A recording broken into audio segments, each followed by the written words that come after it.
आज के 10th of August बाबा मार के असंख्य प्रणाम जानिए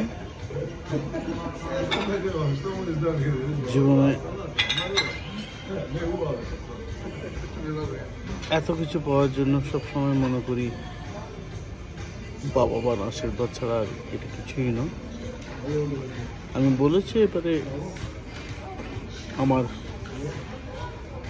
45th or 46th কান্ট্রি এবার আমি ভিজিট করলাম। এটারও ইন্টারেস্টিং ট্যুর ছিল। অফকোর্স রোমানিয়াতে কালকে কাজকর্ম কমপ্লিট করে আমি বুলগেরিয়া এলাম। বুলগেরিয়া থেকে হঠাৎ করে আমাকে কেউ ম্যাসেডোনিয়া আসার একটা প্রপোজাল দিল। So excited.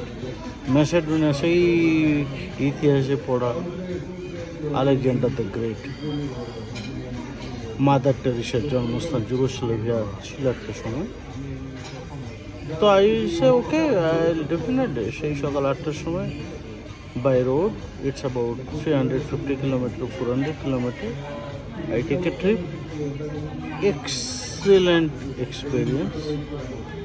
সেই বুলগেরিয়ার বর্ডার পার হওয়ার সময় করলাম। তারপরে পাহাড়ি রাস্তা ধরে, সুন্দর রাস্তা, নতুন কান্ট্রি। এই যুগোস্লাভিয়া ভেঙে তোর কসোভো হলো, দেন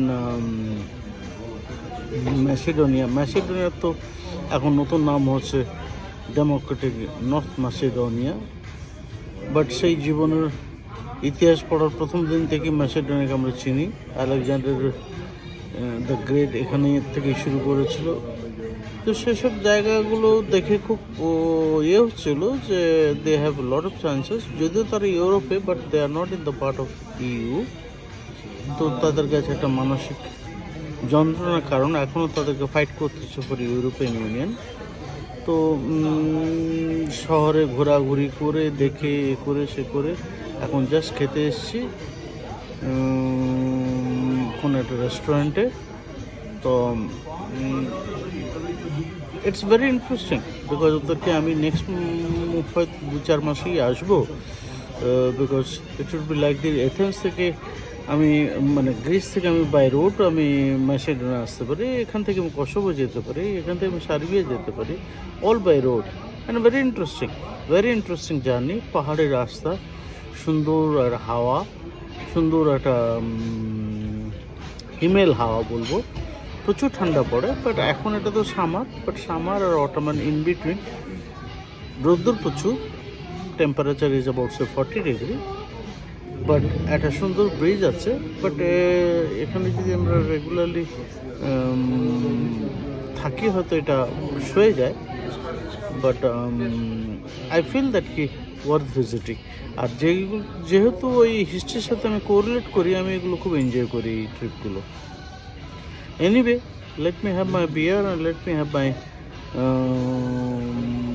সি ফুড স্প্যাগেটি, বিকজ আর তেমন কিছু নেই এখানে।